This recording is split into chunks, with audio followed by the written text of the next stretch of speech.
Yeah, when this institute started, really the first big project we had was in Northwest Argentina. And I was part of that project.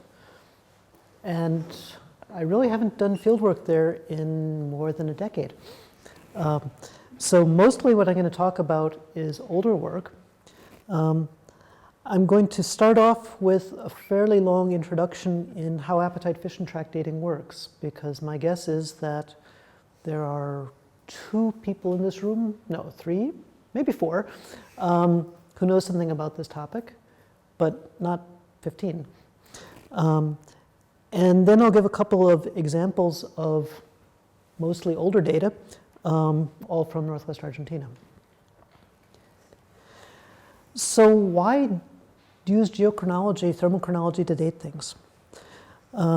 This is an example, in this case from the Tian Shan in Central Asia, where we've got a thrust fault which is placing Neogene sandstone and quaternary gravels on top of Neogene sandstone and quaternary gravels. If you can date, for instance, the gravel layer, you've got a reasonable idea when this fault moved, and you can figure out pretty precisely how much it moved. This is a nice, easy example.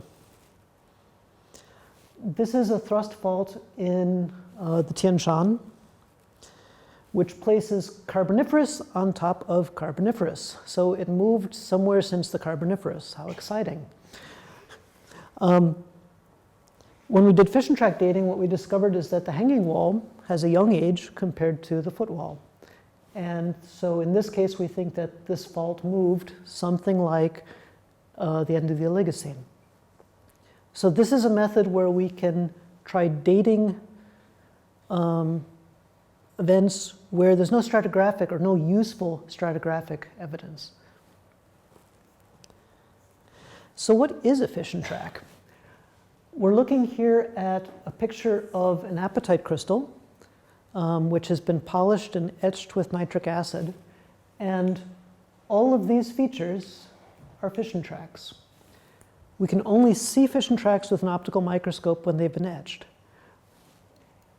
So this surface and all of these tracks are formed from spontaneous decay of uranium.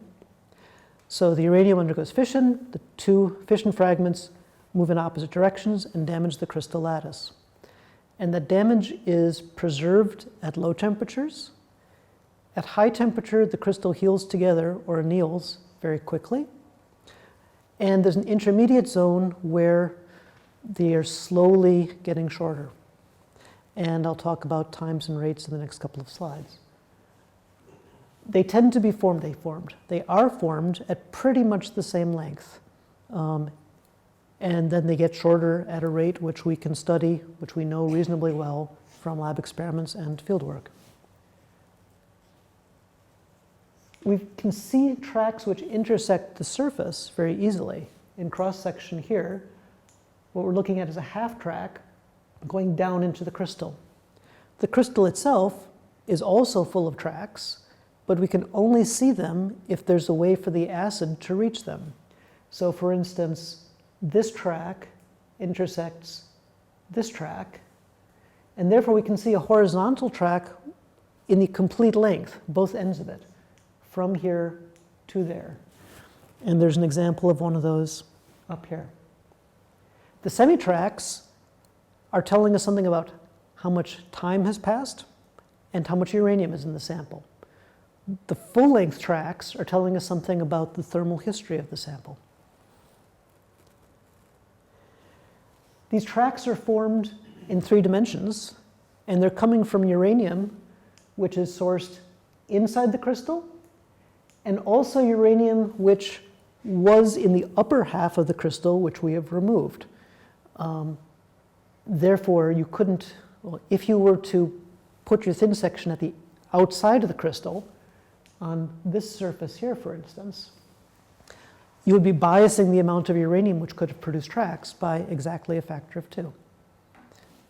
So we're working on internal surfaces of crystals where we think that we've got a reasonable amount of uranium above and below, because the tracks start life at about 16 microns long, when I say the middle, plus or minus 10 microns, not centimeters or something.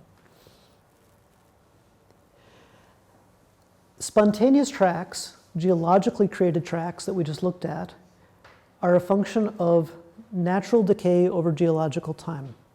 Radiometric dating is based on parent-daughter relationships.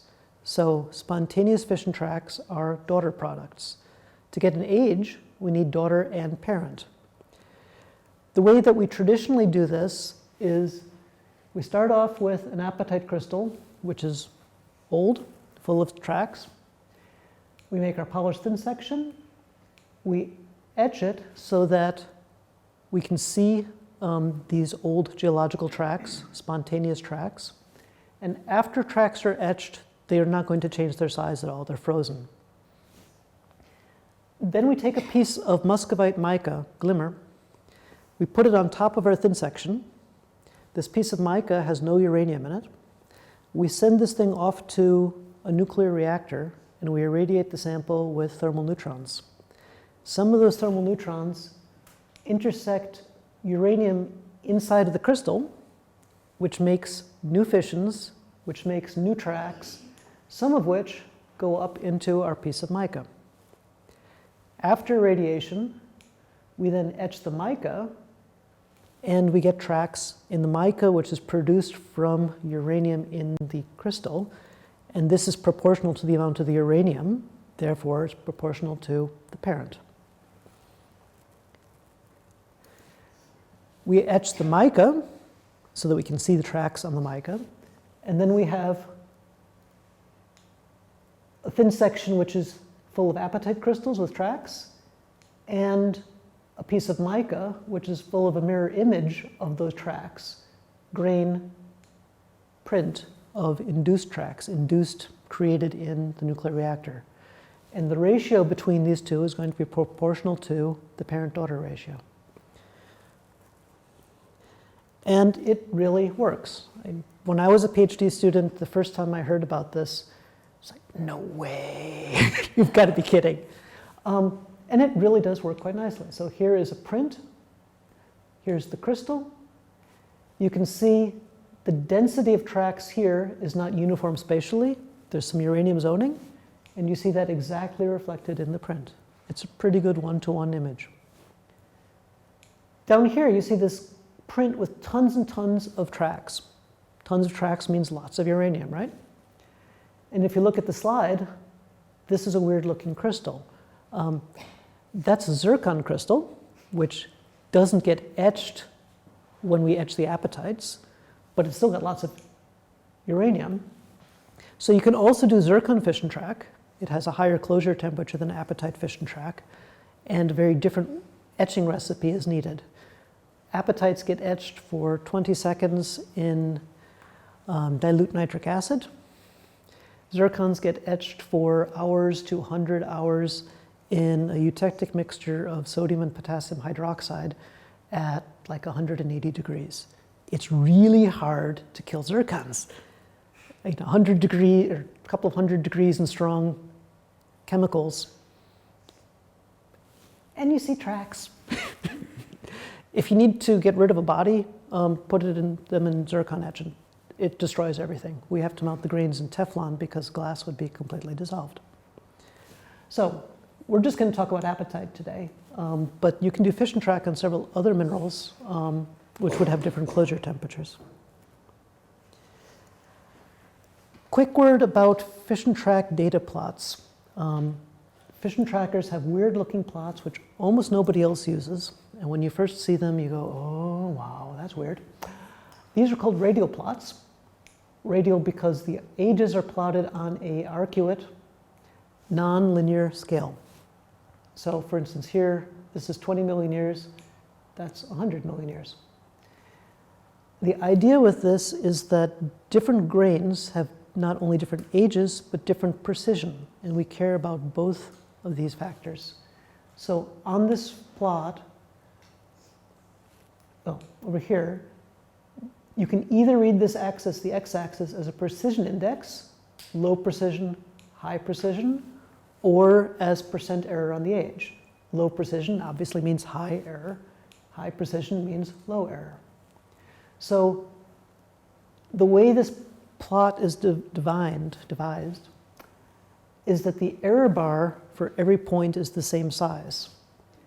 And this 2 sigma thing here, that's the size of the error bar.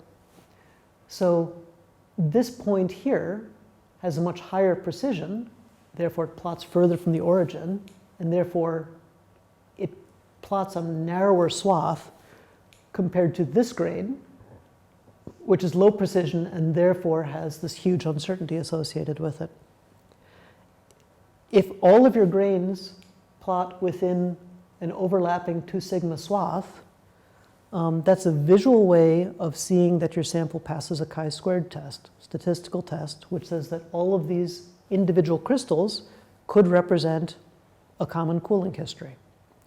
Now, in the case of, let's say, a granite, where all of those apatite crystals came from a block of rock, you would probably expect them to have the same history.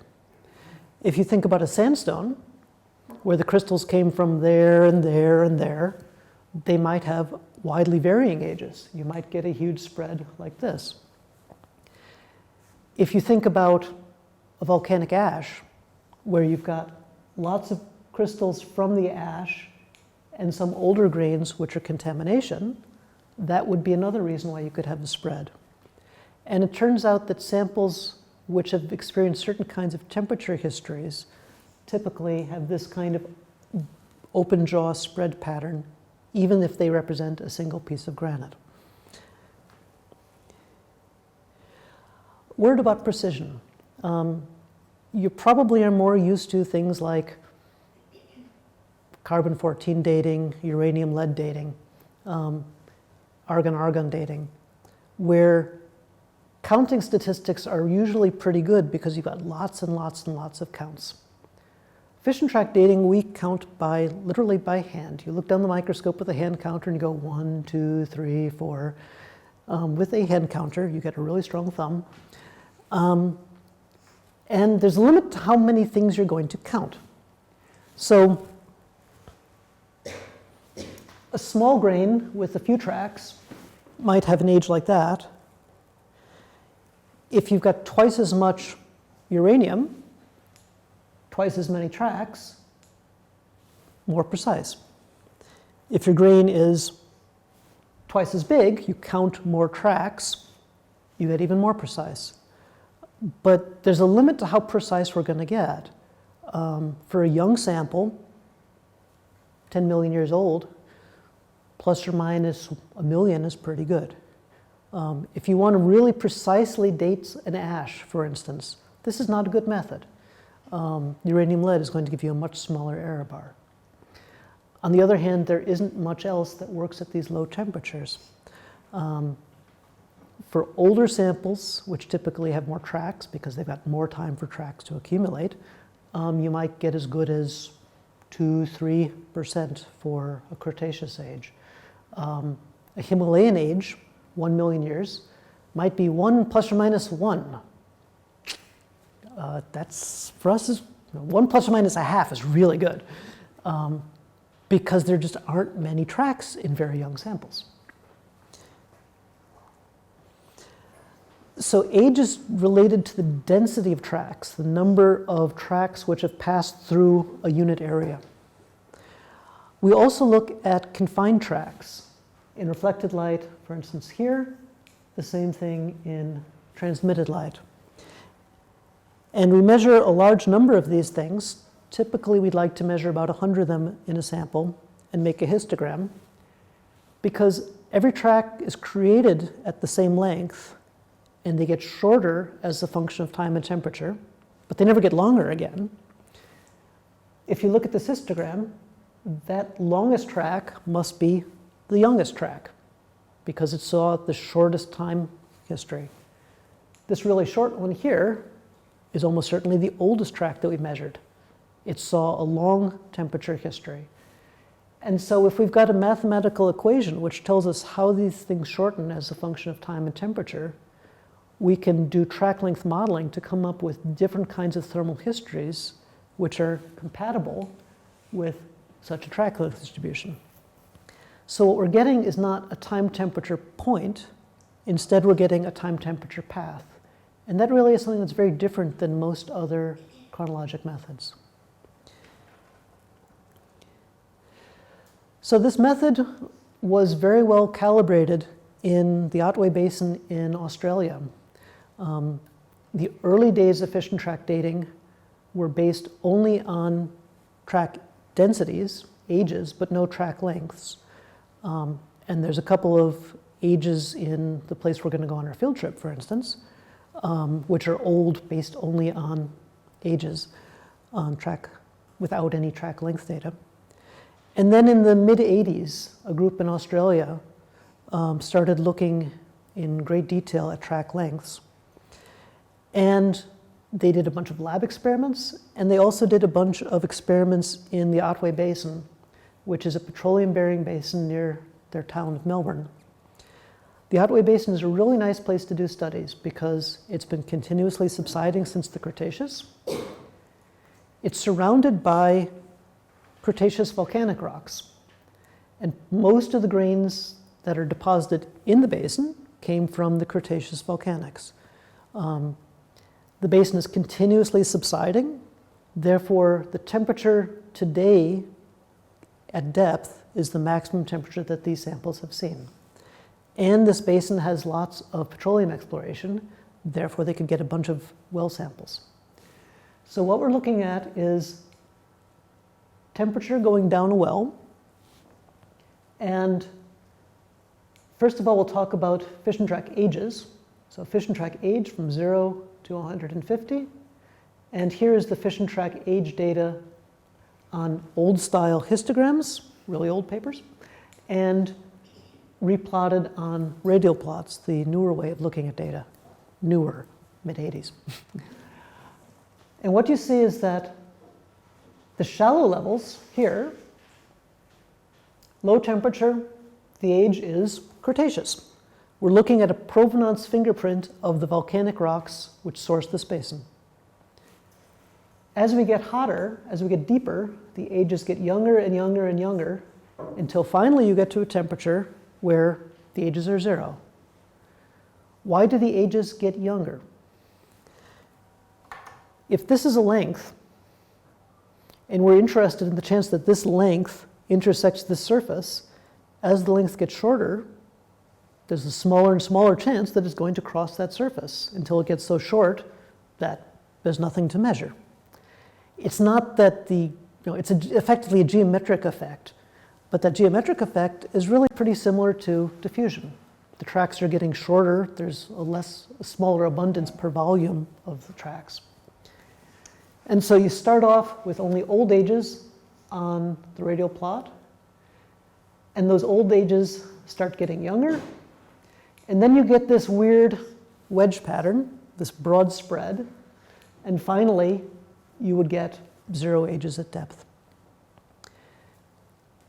The point that I want to make here is that just because you have a fission track age doesn't mean it's telling you that something happened at that age.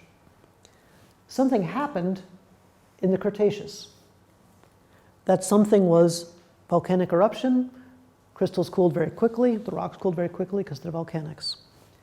These intermediate ages here, 50, 100 million years, those aren't telling you that something happened 50 million years ago. What we're looking at are partially annealed, partially reset ages. If I just hand you a single sample and tell you an age, and I don't tell you anything else about it, it's really hard to decide what that age means. You can't just say the fission track age is 50, something happened at 50 million years ago. What we'd like to have are a suite of samples in structural or stratigraphic sequence so that we can look for a pattern. The other part of this is track lengths. So here's track length from short to long, and here are track length histograms. At low temperatures, the track lengths are all long and tightly clustered. Long tracks, exclusively long tracks, are telling us that this sample cooled quickly, and then it stayed cool. There was no time at a medium hot temperature to produce short tracks. As we get hotter, we go deeper, the lengths get shorter and shorter and shorter, and you see that the histograms get shorter and they get broader until you get these really bizarre looking, very broad spreads. Because remember that a sample which is collected down here at 100 degrees, probably there could be a track that was formed yesterday that's long, but most of them have seen a longer time at higher temperature. Until finally we get hot enough that there are no tracks left at all. They're zero length. This zone here, where the lengths are getting shorter and the ages are getting younger, we call the partial annealing zone, often abbreviated as PAZ or PAZ. So we don't tend to go out and collect samples from wells. When we write DFK proposals, they rarely give us millions of euros to drill a well. Instead, we go out and we look for topography. We might go looking for a stratigraphic section, or we might go looking for a mountain, especially a nice big mountain. So, schematic example. Partial annealing zone, the hot end, 125 degrees, the cold end, 60 degrees. Colder than 60 degrees, tracks are pretty much frozen. They're not going to change their lengths. Hotter than about 125 degrees, the tracks are going to be annealed basically as fast as they're formed, no lengths. So here's a nice piece of granite. Granite's a wonderful rock to sample because it tends to have lots of apatite. And this particular dot is representing a sample which was sitting right below the total annealing temperature. Not the closure temperature. The closure temperature is actually in between here and here. It's probably 110 degrees, let's say, because the closure temperature has to be inside of the partial annealing zone. It's not the same as the total annealing temperature. So here we've got a sample which is sitting just hot enough that it preserves no tracks before exhumation starts. We exhume our granite up to the surface by a combination of, in this case, a big thrust fault and erosion. If there's no erosion, we'll have rock uplift, we'll have surface uplift, but the sample won't get any closer to the surface, right? In order to bring the sample up to the surface, we need erosion, not just thrusting. You can bring a sample up to the surface with a big normal fault, tectonic denudation, but with a thrust fault, you need erosion as well as tectonics. And we tend to assume that the two happen at the same time. There could be a lag between one and the other. So we've brought our sample from here up to the surface. Then we walk up the side of the mountain and we collect samples. This is the nice part. The lab work is not as much fun. There must be a downside. And we collect a bunch of samples and we plot them, we date them. First, you spend a lot of time getting the apatite out of the rock. That's the real fun part. And then you date them. And we've plotted them on an age versus elevation plot. High elevation, low elevation, young versus old. So our sample that was at the key elevation, in this case, is defining a kink in this age elevation apparent exhumation rate plot. So exhumation started at T1. T1 is when our thrust fault started moving, the rock started cooling, started accumulating tracks. As we go deeper down the mountain, deeper into our granite, this sample cooled starting at T1. This sample below it, deeper, cooled more recently. It crossed the closure temperature here after T1. The deeper you go, the younger. So the slope of this line below the kink is basically the exhumation rate. It's actually an apparent exhumation rate, not an absolute exhumation rate, because there are things that can change the slope of that curve. For instance, if your isotherms below the surface are perturbed, or if you've had fast thrusting and therefore you've moved heat up as well as the rock up and you've had advection. This upper part here gives much older ages, and these older ages are samples that were sitting in the partial annealing zone for a long period of time, and therefore they have a mixed age. They're not telling you about when something happened. But if we've got both this pattern, and especially if we have track length data, we can understand what these ages mean compared to what these ages mean. So this is a nice idea. Does it really work? Well, conceptually, it's really simple. We've got a closure temperature. Above the closure temperature, hotter than the closure temperature, everything is 0. It's old above that blocking temperature, but it's actually not a single blocking temperature. It's actually a range with a partial annealing zone. And so below that break-in slope, at depth, somewhere literally, 4 or 5 kilometers below our feet, it's probably about 110 degrees, and you would find apatites with no tracks. And as you got shallower, those samples would get older and older. And at some point, you would get some old event, whatever happened. In this case, it would be hard to understand what that old event might be.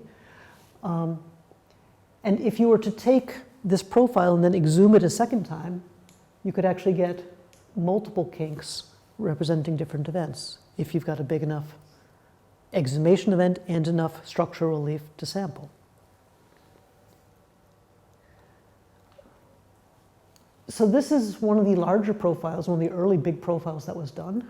This is Mount Denali, Mount McKinley in Alaska. And you just casually walk up the mountain and collect your samples. In this case, it was done, took about 5 days, and they had a helicopter to help bring samples down. We don't normally get such nice support. The top sample is about 6,000 meters. The bottom is about 2,000 meters. This is a really big profile. You see a lower section, very steep, with track length histograms that are long and tightly clustered. You see the upper part has much broader track length histograms, so we can understand what these different sections of the plot mean, and we can define a kink. So exhumation started around 6 million years ago at a rate of about 2 kilometers per million years. So this really does seem to work. So let's try using that in Argentina a bit. So the first thing I'll talk about is an example about how an orographic barrier might be important. And you've probably seen this figure a couple of times already. So this is the Puna Plateau. We're in northwest Argentina. Up here it's dry. This blue means wet. And down here, Tucumán is right about here. This is a mountain called Sierra Acanquilla, and another mountain up here called Cumbres Calchaquíes. And this is, not surprisingly, the edge of the plateau. It represents a really prominent orographic barrier. So we're going to look more detail here. Horrible old figures. This is a map showing elevation and precipitation contoured from station data. TRIM didn't exist back then. And here's 2 topographic swath profiles, and they're shown here. So this northern one is going across Cumbres Calchaquíes, and the southern one is going across Sierra Acanquilla. Position along transect. This is the elevation compared to annual rainfall in meters. So when you go up Sierra Acanquilla, when you start on the east side, in the foreland here, we've got lots and lots of precipitation, shown in this dashed line here. And then it starts dropping off prominently when we get to an elevation of about 2 kilometers. What's plotted here, this is minimum, mean, and maximum topography across the swath profile. So what we're seeing is there's an orographic barrier at about 2 kilometers on this mountain. And I'm guessing we're going to drive from Tucumán over to the Santa Maria Basin. Here's Tucumán, and we'll drive probably like this, and you'll see this really prominently in the landscape. It goes from being jungle to being dry grasslands. Blink and you'll miss it. It's really sharp.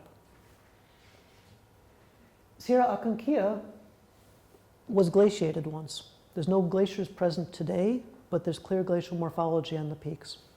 The peak goes up to a bit over 5 kilometers. Cumbres Calchaquíes looks very different. It's got this very flat top, as if there's been very little erosion off the top.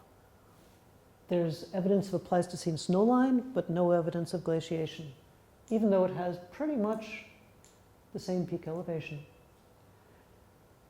You notice that Acanquilla has got some local relief on the east side, but virtually none on the west side. Cumbres Calchaquíes has had a lot of exhumation in this little front range, but much less local relief as you go up higher above the dry zone. So now we're going to look in more detail at the Santa Maria Basin. A couple of views of the landscape. This is the, we'll see pictures of this area here, this crest, and this crest. So the first one, this is the edge of Sierra Acanquilla, and you see this very smooth surface. This is an old erosion surface cut into basement. Cumbres Calchaquíes, just along strike, has got this really flat top, and you might think that what you're looking at on the top of this mountain is effectively a remnant of an erosion surface. In contrast to Acanquilla, which has got this wonderful spiky glaciated crest. So just from the morphology, you can see that these two ranges have experienced really different exhumation histories, different magnitudes of exhumation, even though they've got the same elevation today. The stratigraphy in Santa Maria was studied by a bunch of people, and Katrin Kleinert was one of the first PhD students here, and one of the things she did is looked at paleosols and figured out more about the stratigraphy and about the fossils in these rocks. And basically the lower part of the section is moderately wet. It got wetter about the same time we started getting conglomerates deposited. Way up here, we get a big pulse of alluvial deposits. And then after about 3 million years, deposition pretty much stopped. So we dumped a whole bunch of material into the basin. It gets coarser in the upper part. We get basement-derived conglomerates in the upper part. And then about 3 million years ago, deposition pretty much stopped. We get pediments, calcrete. It's like nothing is being eroded off the mountain, and yet there's this big mountain there now, right? So you might think that it went from wet to dry. It got so dry it stopped eroding. We're on the dry side of the mountain. In other words, we've created an orographic barrier which is so efficient, the mountain has stopped eroding. So today, that orographic barrier is at 2 kilometers.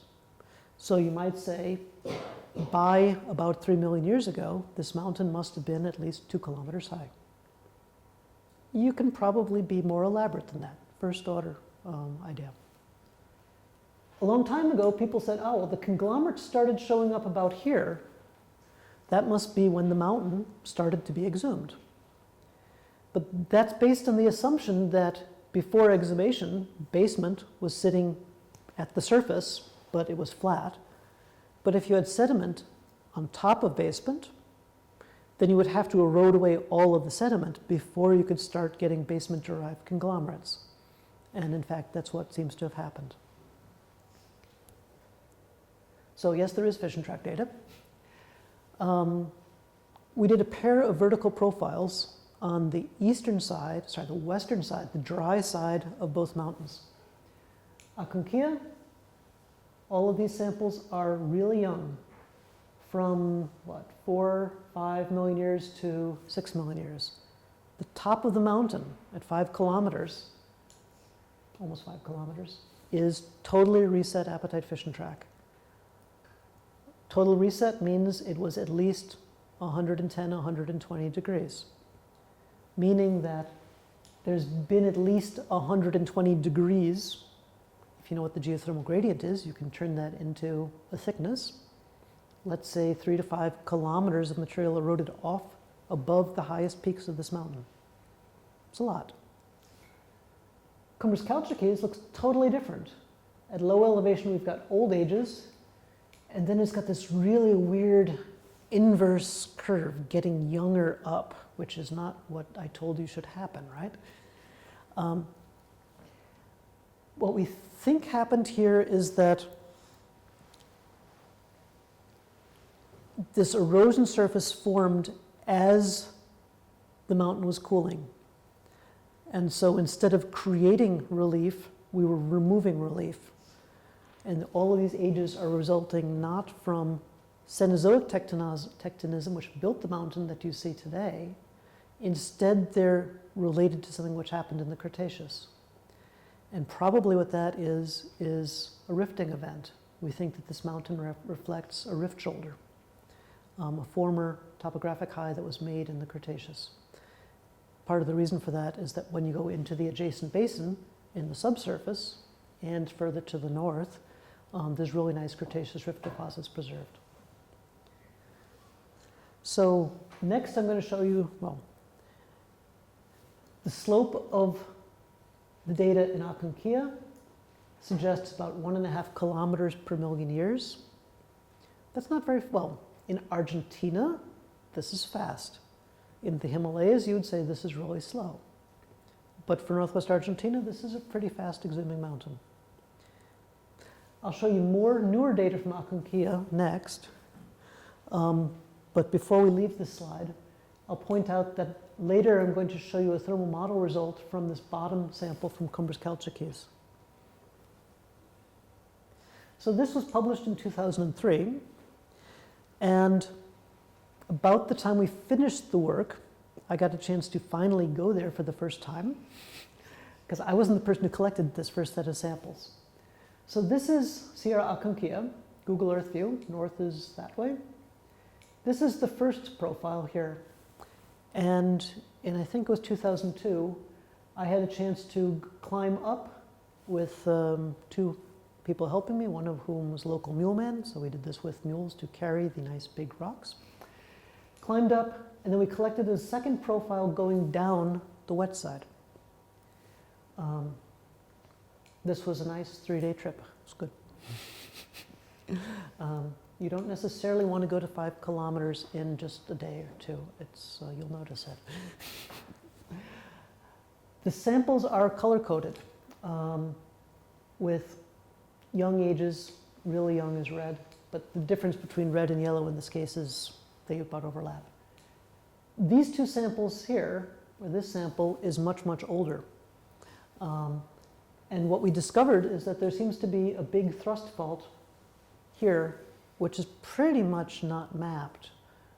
In the morphology, I thought I saw something that could have been an active fault.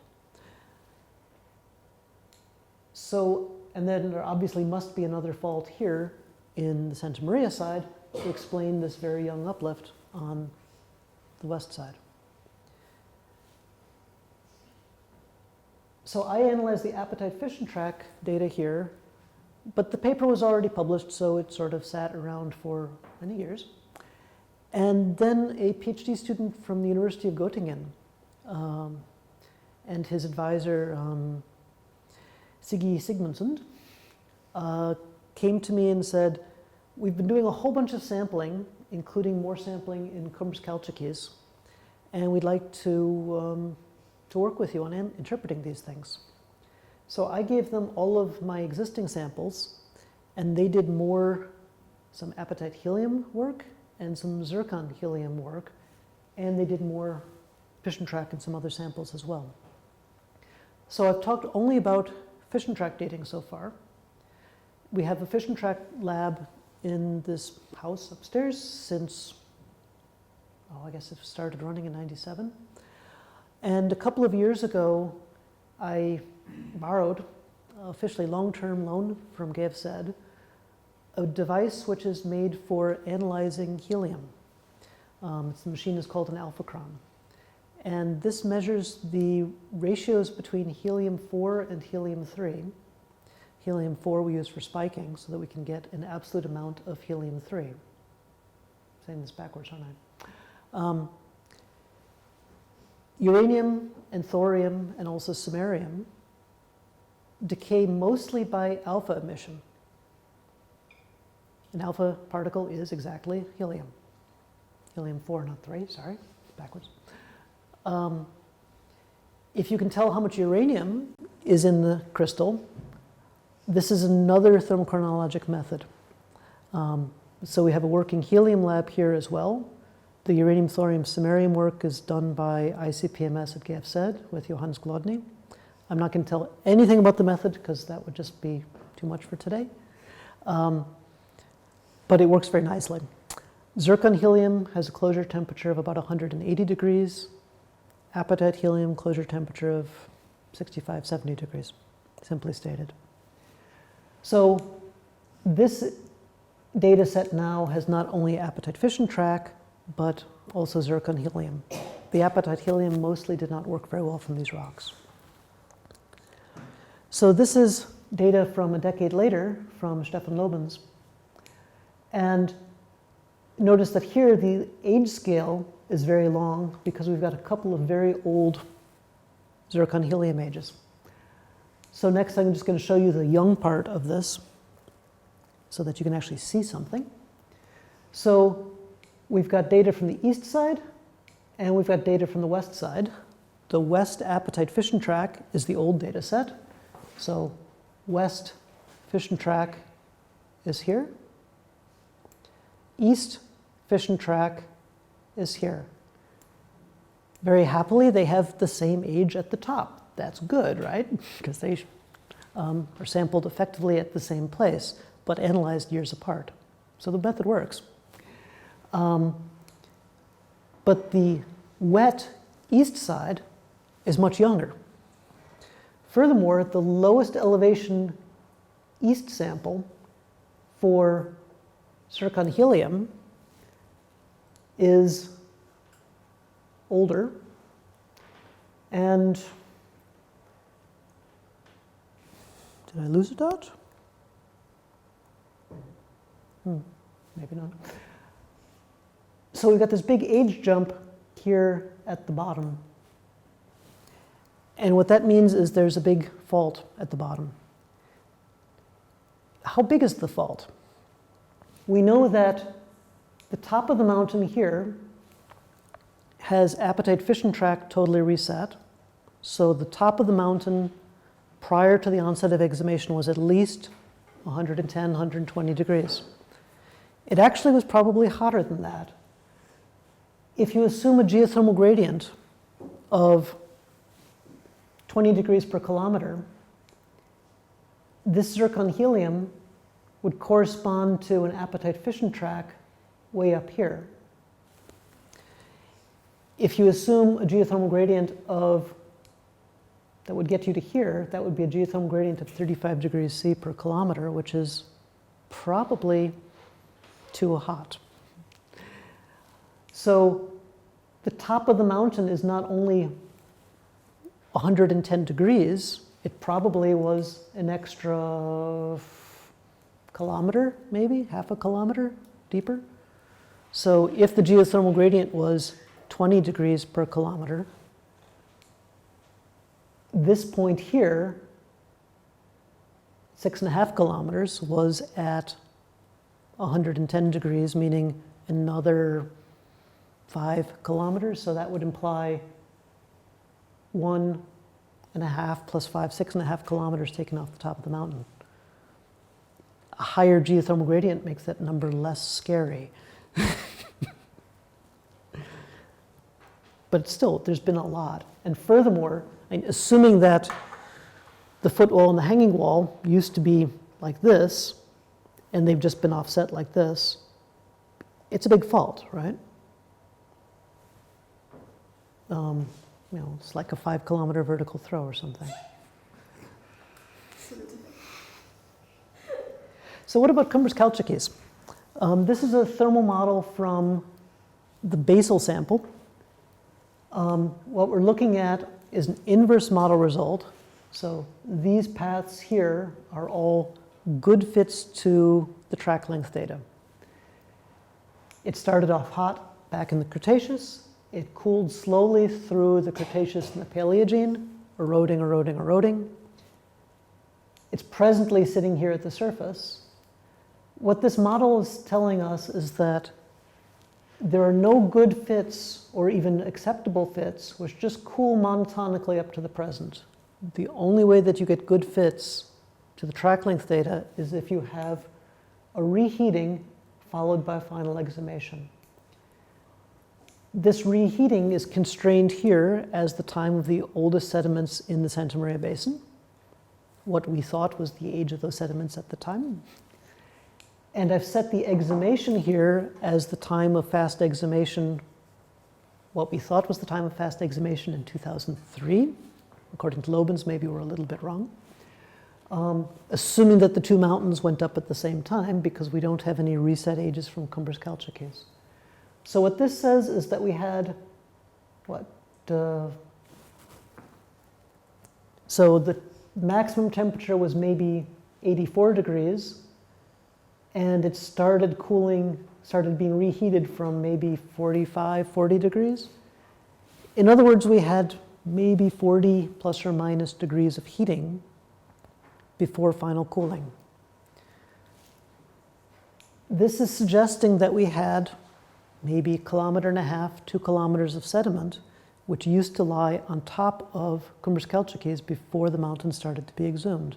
And that sediment that used to be there contributed to the heating of that mountain, and by inference probably also contributed to the heating at Sierra Aconcagua. I haven't put the slides in, but there's some seismic reflection data suggesting that there really are sedimentary packages in the subsurface, which makes sense for this story. So this is a schematic history of trying to put it all together. We had basement, which had maybe an old rift basin from the Cretaceous on the Tucumán side. Flat surface cut. There's actually some shallow marine deposits from the Parana transgression in the Santa Maria Basin saying that about 12, 11 million years ago, not only was this area flat, but we were at sea level. Those sea level deposits are today at 1,200, 1,500 meters, maybe? I don't remember. And then there was this big pile of sediments put on top of it, which of course would have raised the surface level a bit. Then we started exhumation, and we had to bring the mountain up at least the thickness of this sediment before we could start eroding basement clasts. Because in the beginning, all we're eroding is sediments which look pretty much the same as the sediments from earlier. In this early erosion, all we're doing is we're stripping off sediments, and these sediments that we're eroding aren't very old, so they probably aren't very well cemented, so they probably eroded very easily.